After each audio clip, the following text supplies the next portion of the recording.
ओम नमः शिवाय। शिवजी सदा सहाय। ओम नमः शिवाय। गुरुजी सदा सहाय। जय गुरुजी। गुरुजी के चरणों में शत शत कोटि कोटि प्रणाम। जय गुरुजी संगत जी। आज गुरुजी की कृपा से मैं गुरुजी की किताब दिव्य आबा, जो हमारे लिए सबसे बड़ा गुरु ग्रंथ है, पढ़ने जा रही हूँ। आप सब संगत जी भी सुनिएगा। जय गुरुजी। शुक्राना गुरुजी। पितृ रक्षक गुरुजी। वर्ष 2006 में होली से 2 दिन पूर्व देर रात्रि में अपनी बहन से फ़ोन पर वार्ता होते ही मैं अपने पिता की शैया के पास पहुंचा। अति उच्च रक्तचाप के कारण उनको कुमाऊं की तराई में स्थित हल्द्वानी शहर में एक चिकित्सालय में गहन सेवा केंद्र में प्रविष्ट कराया गया था। मेरी बहन से फ़ोन पर समाचार मिलने के तुरंत बाद मेरी पत्नी और मुझे समझ आया कि गुरुजी इसकी चेतावनी पहले से ही देते रहे थे। फरवरी 2006 में शिवरात्रि से पूर्व शीतकाल में जब मेरे पिता भीमताल से गुड़गांव हमारे साथ रहने आए थे, तो गुरुजी ने उनके बारे में पूछा था। गुरुजी जानना चाहते थे कि क्या वह शिवरात्रि से पहले ही घर वापस चले गए हैं, जो सत्य था।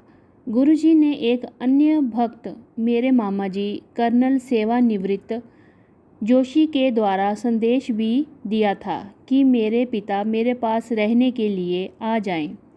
गुरुजी ने सदा भविष्य सूचक कथन को हमने अनसुना कर दिया था। अतः मेरे पिता उस उच्च रक्तचाप के दौरे से बच नहीं पाए। जब ये अनहोनी हुई, वह हल्द्वानी से वापस भीमताल अपने घर जा रहे थे। वे भी जीवन बीमा निगम से सेवानिवृत्त हुए थे और हल्द्वानी में उस संस्था द्वारा आयोजित एक समारोह में भाग लेने आए थे।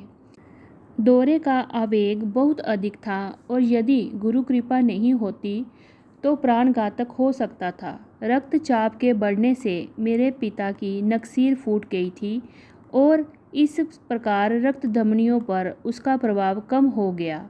यदि ऐसा नहीं हुआ होता तो संभवतः घातक हृदय का दौरा पड़ता पक्षाघात हो जाता। आईसीयू में मुझे पश्चाताप करते हुए पिता मिले। उन्हें गुरुजी का कथन न मानने पर अपनी भूल का आभास हो गया था, परंतु गुरुजी की ही दया से वह एक रात्रि चिकित्सालय में बिताकर घर आ गए। हल्द्वानी में ही 1 सप्ताह स्वास्थ्य लाभ करने के पश्चात हम सब गुड़गांव आए। वहीं पर स्वास्थ्य लाभ करते हुए मेरे पिता ने मुझे कहा कि गुरुजी उन्हें बड़े मंदिर में कुछ समय व्यतीत करने दें। मुझे अपने पिता के रक्तचाप की अत्यधिक चिंता थी। वह कम नहीं हो रहा था। ये चिंता व्यर्थ ही थी, क्योंकि हम सब गुरुजी की शरण में थे। दयावान रक्षक पिता समान गुरुजी हमारे कष्ट दूर करने में लग गए। सर्वप्रथम उन्होंने मेरे पिता को उनकी अव्यक्त कामना के अनुसार बड़े मंदिर जाने दिया। फिर मेरे पिता को एक ताम्र लोटा लाने को कहा, जिसे अभिमंत्रित कर उन्होंने उसका जल पीने को कहा।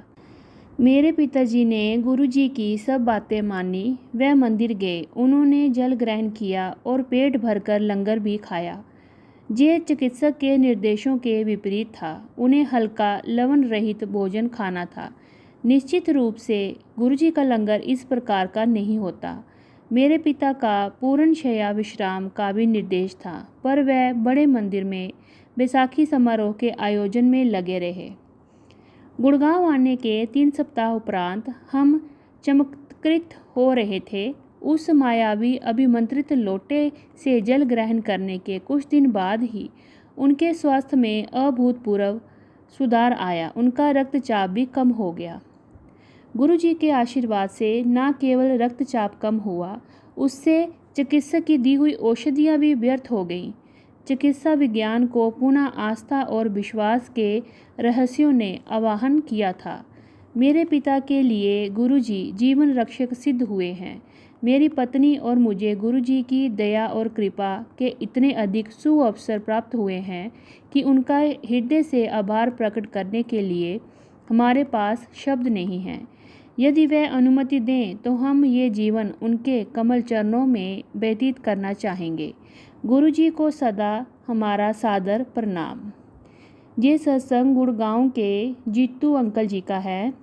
जय गुरु जी, शुक्राना गुरु जी।